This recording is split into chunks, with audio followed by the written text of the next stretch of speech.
Welcome to the new series of MGT 201 short lectures. ये MGT 201 की new short lecture series की video है। Complete series इस channel के ऊपर अपलोड की जा रही है और आज की वीडियो के अंदर आपको मॉड्यूल नंबर 4 करवाया जा रहा है, जो कि है valuation of long term securities के बारे में, जिसके अंदर टॉपिक नंबर 53 से लेकर टॉपिक नंबर 72 तक शामिल हैं। तो शुरू करते हैं आज के इस ट्यूटोरियल को। So long term and short term securities, इनको देखते हैं हम। सो डेफिनेशन और नेचर अगर हम देखें सिक्योरिटीज़ की, सो सिक्योरिटीज़ जो है फाइनेंशियल मैनेजमेंट के अंदर जब हम सिक्योरिटी की बात कर रहे होते हैं तो इससे मुराद फाइनेंशियल इंस्ट्रूमेंट्स होते हैं जो कि इंटरचेंजेबल होते हैं और इनकी मॉनेटरी वैल्यू भी होती है, इनकी मनी वैल्यू भी होती है।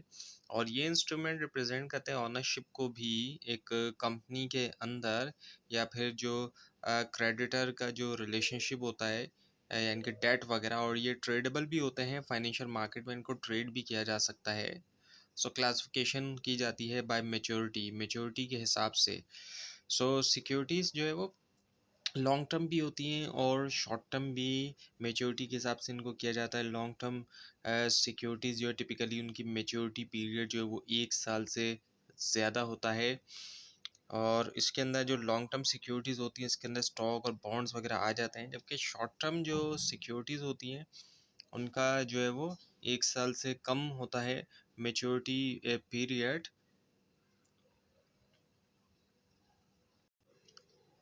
और इनको लिक्विडिटी मैनेजमेंट के लिए इस्तेमाल किया जाता है। अगर एग्जांपल हम लें तो जैसे कि ट्रेजरी बिल्स हो गया, प्रोमिजरी नोट्स हो गया, और इसके अलावा सिक्योर सर्टिफिकेट ऑफ डिपॉजिट वगैरह हो गया। इश्यूज़ की बात करें, इशूअर कौन इशू करता है? सो सिक्योरिटीज़ या तो इशू करती हैं गवर्नमेंट या फिर कॉरपोरेशन, यानी कि कंपनी भी। तो इसी वजह से इनको क्लासिफाई किया जाता है गवर्नमेंट सिक्योरिटीज़ या कॉरपोरेट सिक्योरिटीज़ के तौर पे। अब इसके ऑनरशिप और क्लेम्स की अगर हम बात करें, तो जो ऑनरशिप होते हैं इन इंस्ट्रूमेंट्स के, वो सिग्निफाई करते हैं क्लेम जो होता है एसेट्स के ऊपर, जो कि इशू कर रही है एंटिटी, जो कि बनाता है इनको क्रूशियल इन्वेस्टमेंट के लिए भी और फाइनेंशियल प्लानिंग के लिए भी। Now the types and examples of security. अब इसकी जो टाइप्स और एग्जांपल्स को हम देखें, सो सिक्योरिटीज़ को डिवाइड किया जाता है इक्विटी और डेब्ट सिक्योरिटी के अंदर। अगर हम इक्विटी सिक्योरिटीज़ देखें तो उसके अंदर कॉमन जो है और प्रेफर्ड स्टॉक आ जाते हैं, जो कि रिप्रेजेंट करते हैं ओनरशिप को कंपनी के अंदर। यानी कि इनको लेने वाला जिसके पास ही होती है वो ओनर एक तरह से होता है कंपनी के अंदर। जितनी परसेंट सिक्योरिटीज़ होगी, जितने परसेंट स्टॉक होंगे एक्चुअली, तो वो उतना परसेंट ओनर होगा उस कंपनी का। और फिर इसी वजह से उसको डिविडेंड भी मिलता है, जो प्रॉफिट होता है कंपनी जो अर्न करती है। और इसके अलावा वोटिंग राइट भी होता है, जो इलेक्शन किए जाते होते हैं उसके अंदर कंपनी के अंदर, तो वहाँ पे उसको वोटिंग राइट भी मिलता है, क्योंकि कंपनी के अंदर जो वो एक तरह का डेमोक्रेसी का सिस्टम होता है, वोटिंग होती है वहाँ पर भी। और फिर कॉमन और प्रेफर्ड स्टॉक को हम देखें, सो कॉमन स्टॉक जो होते हैं वो इशूड होते हैं, इनडेफिनेटली तौर पर होते हैं, और इनके अंदर रिस्क भी ज़्यादा होता है, लेकिन फिर रिवार्ड भी इनका भी बहुत ज़्यादा होता है। इसके मुकाबले में जो प्रेफर्ड स्टॉक होते हैं वो कम रिस्की तो होते हैं, लेकिन ये फिक्स्ड डिविडेंड वाले होते हैं। और इनमें प्रायोरिटी भी कॉमन स्टॉक के ऊपर दी जाती है लिक्विडेशन के केसेस में, लेकिन ये ओनरशिप उस तरह की नहीं है इसमें जिस तरह से कॉमन स्टॉक में वोटिंग राइट और वगैरह ये सारी चीज़ें फिर प्रेफर्ड स्टॉक में नहीं होती। अगर हम डेट सिक्योरिटीज़ की बात करें तो इसके अंदर जो है वो बॉन्ड है, डिबेंचर्स है, सुकूक पे इंटरेस्ट है। जनरल तौर पर इनका जो वो लोअर रिस्क होता है इक्विटीज़ के मुकाबले में। और शॉर्ट टर्म डेट इंस्ट्रूमेंट देखें तो इसके अंदर treasury bill, promissory note use किए जाते हैं शॉर्ट टर्म फंडिंग, और ये कम एक्सेसिबल होते हैं इंडिविजुअल्स के लिए। Now the concept and importance of valuation. So understanding valuation. So valuation जो है वो क्या है, प्रोसेस होता है डिटरमाइन करने का, जो वर्थ होती है फाइनेंशियल सिक्योरिटी की, उसकी जो वर्थ है। और इसमें जो है वो क्या होता है कि कैलकुलेट किया जाता है प्रेजेंट वैल्यू जो होती है, एक्सपेक्टेड फ्यूचर कैश फ्लो जो कि एसोसिएट होता है सिक्योरिटी के साथ। और इम्पोर्टेंस की हम बात करें वैल्यूएशन की, तो जो इम्पोर्टेंस होती है वैल्यूएशन की वो लाई करती है इसकी एबिलिटी में कि गाइड करे फाइनेंशियल डिसीशंस, जैसे कि सेट करना इशू प्राइस बुक बिल्डिंग के दरमियान, असेस करना इन्वेस्टमेंट अपॉर्चुनिटीज़ और डिटरमाइन करना जो फेयर वैल्यू ऑफ सिक्योरिटी होती है उसको भी।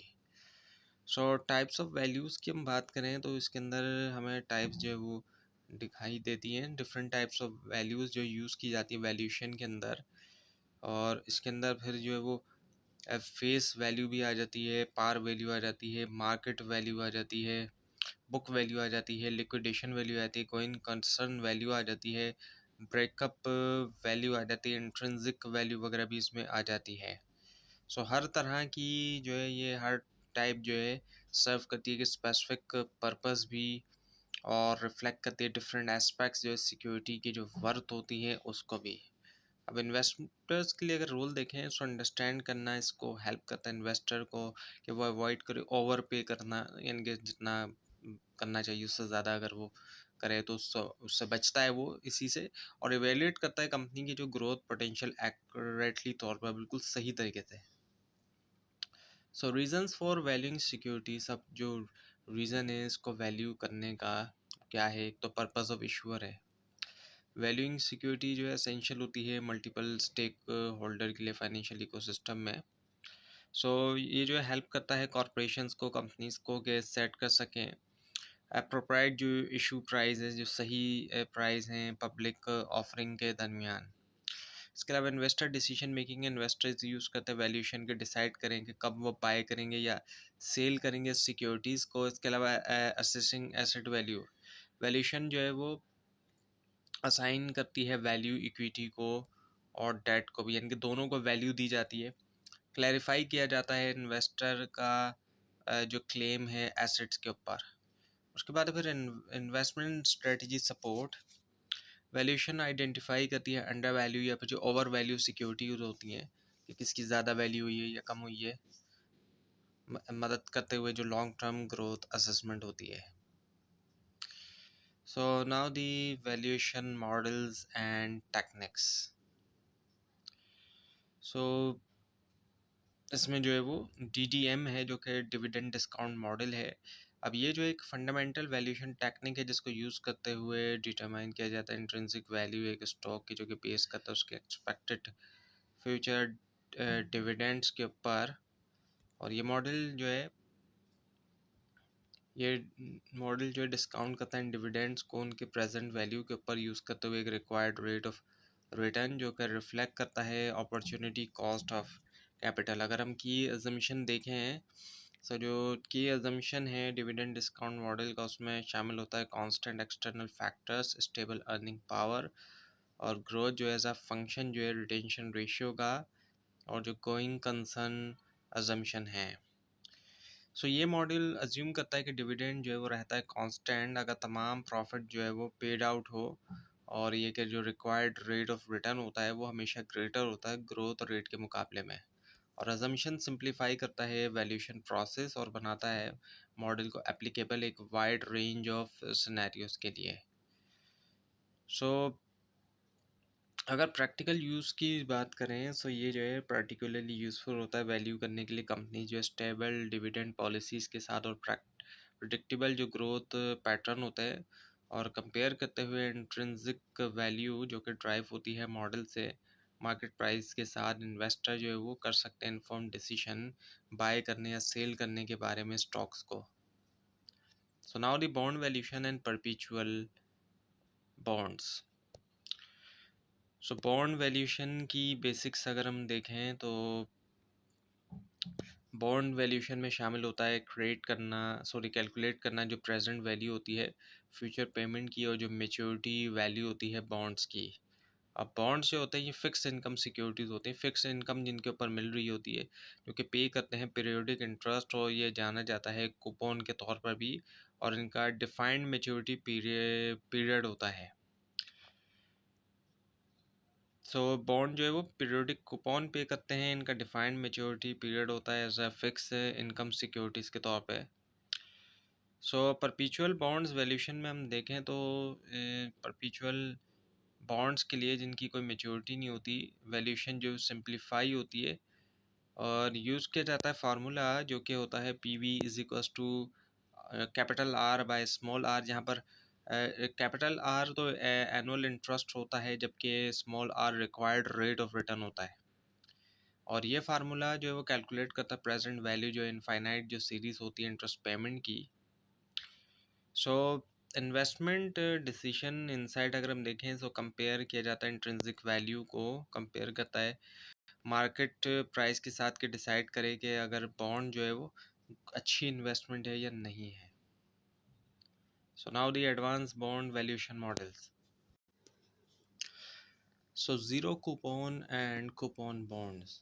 ज़ीरो कूपन बॉन्ड्स को अगर हम देखें तो ये जो है डेट सिक्योरिटीज़ होती हैं जो कि पे नहीं करते पीरियोडिक इंटरेस्ट।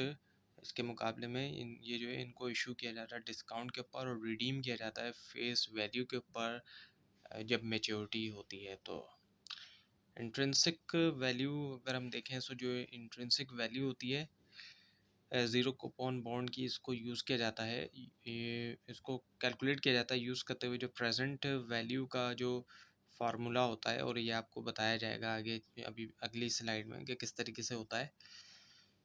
और उसके अलावा कूपन बॉन्ड फीचर्स अगर हम देखें सो ये जो है कूपन बॉन्ड पे करता है पीरियोडिक इंटरेस्ट, और इनकी जो वैल्यू होती है उसके अंदर इंटरेस्ट और मेच्योरिटी पेमेंट्स दोनों जो है वो शामिल होते हैं।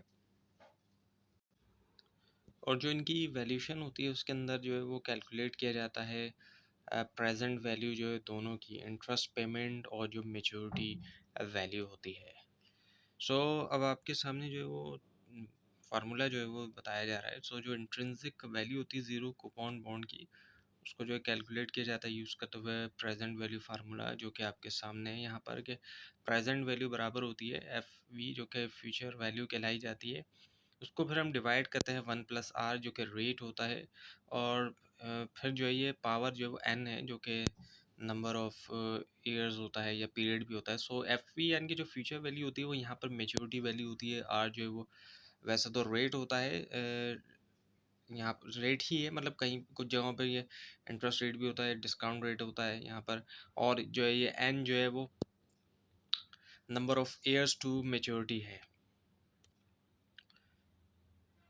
सो कूपन बॉन्ड्स जो होते हैं वो पे करते हैं पीरियोडिक इंटरेस्ट, और उनका जो डिफाइंड मेच्योरिटी होती है उनकी जो वैल्यूशन होती है उसमें शामिल होता है कैलकुलेट करना प्रेजेंट वैल्यू जो है दोनों का, इंटरेस्ट पेमेंट्स का भी और मेच्योरिटी फार्मूला का भी। और जो फार्मूला यूज़ होते हैं वो ये फार्मूला यूज़ किए जाते हैं कि जैसे कि पी वी जो कि प्रेजेंट वैल्यू होती है ये बराबर होती है future value divided by 1+r, और पावर जो है उसकी n होती है मेच्योरिटी वैल्यू के लिए।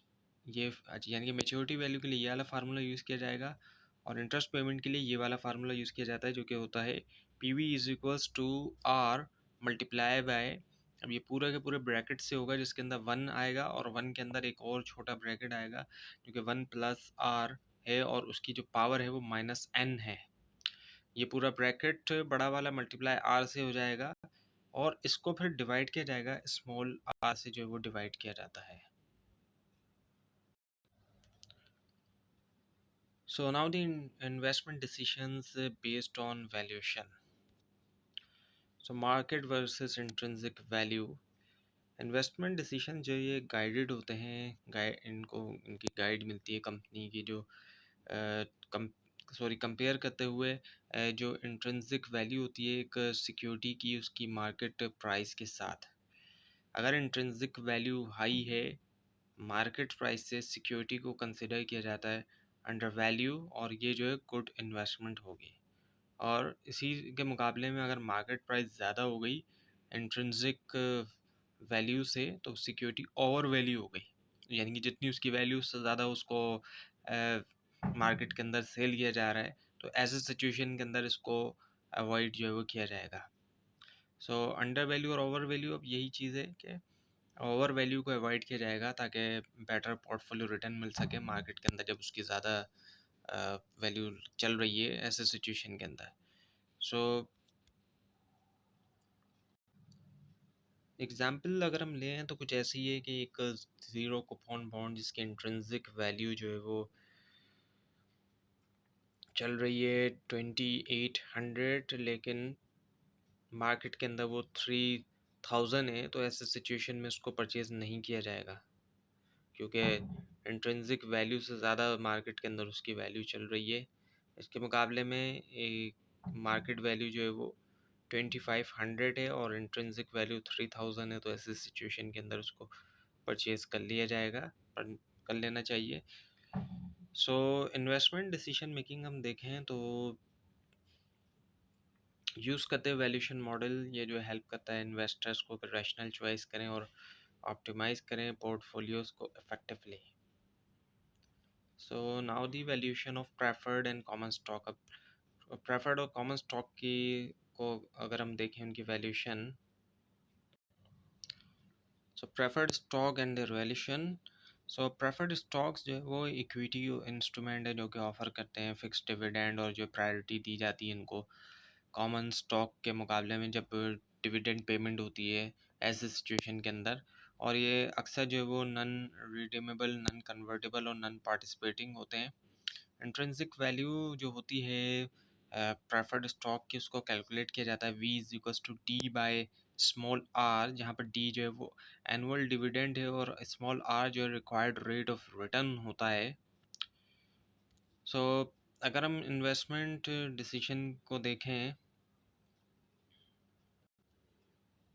अगर intrinsic value, if the intrinsic value is less than market price, the preferred stock is overvalued and should be avoided। intrinsic value कम है market price से, market price यानी कि market में ज़्यादा price हैं इसके, जितने होने चाहिए उससे ज़्यादा हैं, सिंपल अगर हम वर्ड में गए तो ऐसी सिचुएशन में ये ओवर वैल्यू है, इसको ज़्यादा जो है वो वैल्यू किया जा रहा है मार्केट के अंदर, तो ऐसी सिचुएशन में इसको अवॉइड किया जाएगा या होना भी चाहिए।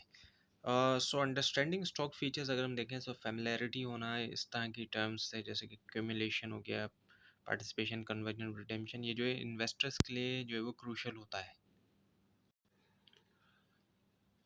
सो now the common stock and valuation methods model, sorry. So common stock जो है रिप्रेजेंट करता है ऑनरशिप कंपनी के अंदर, और इसी वजह से कॉमन स्टॉक के होल्डर्स जो हैं उनके पास वोटिंग राइट और डिविडेंड होता है, और वो अपने आप को ऑनर भी क्लेम कर सकते हैं, मतलब यानी कि जितना परसेंट उनके पास कॉमन स्टॉक है तो वो उतना परसेंट उनकी ऑनरशिप है किसी भी कॉरपोरेशन की, कंपनी की, और इनको इशू किया जाता है इंडेफिनेटली, और ये जो इनका हाईएस्ट रिस्क भी है तो इनका हाईएस्ट रिवॉर्ड भी होता है। वैल्यूएशन मॉडल जो होता है कॉमन स्टॉक के लिए, उसमें no growth, sorry discount, dividend dividend discount model है, और इसके अलावा नो ग्रोथ मॉडल है, और कांस्टेंट ग्रोथ मॉडल और ग्रोथ इन स्टेजेस है। सो अगर no growth model valuation model को हम देखें तो इसके मुताबिक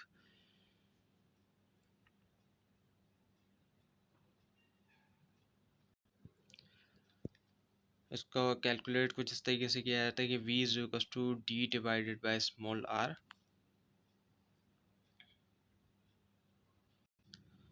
और जो कांस्टेंट ग्रोथ मॉडल होता है, जो कि गॉर्डन्स ग्रोथ मॉडल भी कहलाया जाता है, ये अज्यूम करता है के मुताबिक कि डिविडेंड ग्रोथ एक कांस्टेंट रेट के ऊपर, और कुछ इस तरीके से कैलकुलेट किया जाता है कि v जो है वो बराबर होगा d1 को जब हम डिवाइड करेंगे r माइनस जी से। सो जो ग्रोथ होती है स्टेजेस मॉडल में, सो 2 स्टेज और 3 स्टेज मॉडल होते हैं, जो कि अकाउंट करते हैं चेंजिंग डिविडेंड जो ग्रोथ रेट होता है वक्त के साथ वैल्यूएशन के लिए। तो ये मॉडल्स हेल्प करते हैं इन्वेस्टर्स को डिटरमाइन करने में जो इंट्रिंसिक वैल्यू होती है कॉमन स्टॉक की, और स्ट्रेटेजिक इन्वेस्टमेंट डिसीजंस करने के अंदर, और कंपेयर करते हुए कैलकुलेटेड वैल्यू जो है मार्केट प्राइस के साथ इन्वेस्टर्स आइडेंटिफाई कर सकते हैं कि जो भी अंडर वैल्यू है या ओवर वैल्यू स्टॉक है, और फिर वो ऑप्टिमाइज़ करते हैं उनके जो पोर्टफोलियोज़ होते हैं उनको। तो ये थी आज की वीडियो। आपको इस बारे में कोई क्वेश्चन और अगर इसमें कोई मिस्टेक भी दिखाई दे ज़रूर कमेंट कीजिए, और इस पूरी सीरीज़ को देखने के लिए और फाइनल एग्जाम्स की प्रिपरेशन के लिए इस चैनल को सब्सक्राइब कीजिए, बेल आइकन के ऊपर क्लिक कीजिए। Thanks for watching this video and best of luck.